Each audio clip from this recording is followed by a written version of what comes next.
The recent attacks in Atlanta have left Asian and Asian American women across the country heartbroken and scared for their safety. Those concerns come at a time when gender-based violence in general has increased because of the pandemic. Nationwide, domestic violence has reportedly increased by more than 8% since the onset of stay-at-home orders last spring. Joining us to talk about this are Erica Vasquez, Associate Director at Mil Mujeres, which provides bilingual legal services for domestic violence survivors and others. Neha Gill, Executive Director of APNAGAR, an organization that works to end gender violence. Aaron Walton, Executive Director of Resilience, an organization that provides crisis intervention to sexual assault survivors. And Ji-Hae Kim, Executive Director of Can Win, which works to end gender violence across Asian American communities. Ladies, thank you so much for joining us. Ji-Hae, let's start with you, please. How would you say you and the women that you work with have been faring since this attack in Atlanta last week? We have been so heartbroken and sad. We just had a collective healing process this afternoon, and people are crying. I mean, the stories of victims reminded us of our survivors, and just so familiar immigrant stories of our mothers and sisters and friends, people working in the service industries as nail technicians, massage therapists, all those people that, yeah, they're so familiar, and it hit close to home for us. Neha, have you and your organization been experiencing an increase in gender-based violence cases? Yes, we have. I think we've seen an increase in the frequency of the violence and the severity of the violence. We've also seen an increase in the number of people within a home. So usually the survivors we serve, who typically are women, are also good at shielding children and other vulnerable people in the home. And I think one of the things we've seen now is how much it's also spread to other people within the home.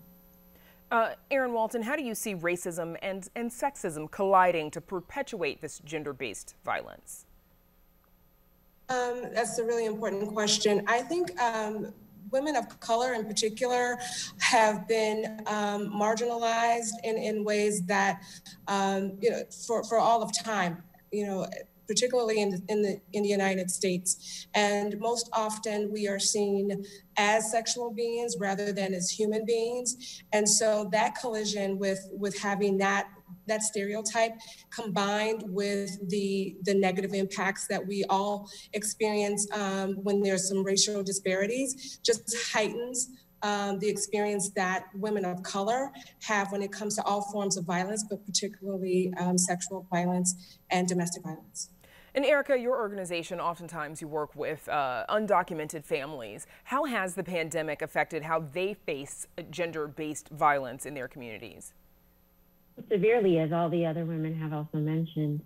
What has perpetuated in the undocumented community is a belief that because of their lack of legal status, that if they report the crime, they may be deported. So that discourages a lot of families from actually reporting and seeking out services that are available to victims of crime in the types of situations involving either sexual assault or domestic violence over a period of time.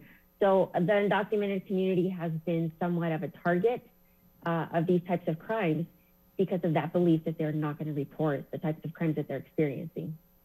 Aaron, explain for us how gun violence can also intersect with gender-based violence in Chicago, please. Well, we know that when you see male-on-male violence in certain communities, male-on-female violence exists probably at similar, if not increased levels. So when there is senses of stress and fear and lack within a community, you see that throughout the community in the display of violence, and folks bring that violence home. You don't turn that on and off, from being in the community and then returning home.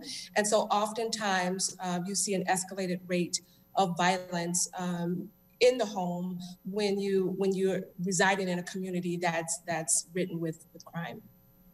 So last week, in response to the attacks in Atlanta, Mayor Lori Lightfoot spoke about how the city of Chicago will respond. The superintendent has directed that our officers remain diligent, and they will. And specifically, district commanders have initiated outreach with local community leaders, advocates, and business owners throughout the Asian and Pacific Islander communities. In addition, the CPD will increase their presence and patrols in these same communities.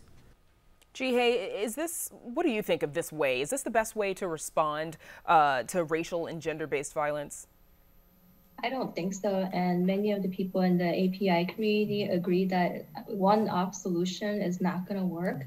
This is going to require a community-based holistic solution that also addresses racism and sexism, misogyny, and just increasing police presence logistically. I don't know how it's going to work. For example, police is not going to be able to stand in front of business 24/7, to stop some random white supremacist from shooting up. And for survivors and victims and many people in the immigrant community, they're actually scared to interact with the police because of the racism they experience, because of the sexism they experienced. And survivors often, they don't get listened to, especially with, bias against Asian women and language barrier. Their stories are not being heard by law enforcement a lot of times. So just increasing the police presence is not going to work without other solutions together. Erica, what resources do you recommend for families with mixed status that might be facing violence? Well, there's always a right for victims of crime, and there's different organizations in the community that would be able to support people, particularly those that are experiencing domestic violence. There's a lot of trauma that's involved in that. So just as it was explained, police presence does help, and but it could also escalate violence. And a lot of times we've seen when a victim actually takes the courage to be able to call the police, and as soon as the aggressor sees an officer outside, it could escalate the level of violence that is being experienced in the home. So perhaps having more access to mental health services or counselors or therapists that could come out to the home and not necessarily, and maybe de-escalate the violence as opposed to escalating it. And Neha Gill, I'm probably going to give you the last word here. What about women who are facing violence within their own households and having trouble reaching out? What do you recommend they do? I mean, there are a few options around texting. That's actually been something that's worked for us during the pandemic, especially. We have a hotline. There's also kind of a statewide hotline in Illinois. I think also maybe talking to a neighbor. We're working on sort of bystander trainings and just getting a lot of information out to people about what's happening, what the dynamics of this type of violence are. And so I think we're sort of doing our part to be available as much as we can and be of support to someone who needs us. And so we encourage them to reach out as much as they can. Okay, a lot of work to do, obviously. And my thanks for all of you for joining us. Erica Vasquez, Neha Gill, Aaron Walton, and Jihei Kim for joining us. Thank you. Thank you. Thank you.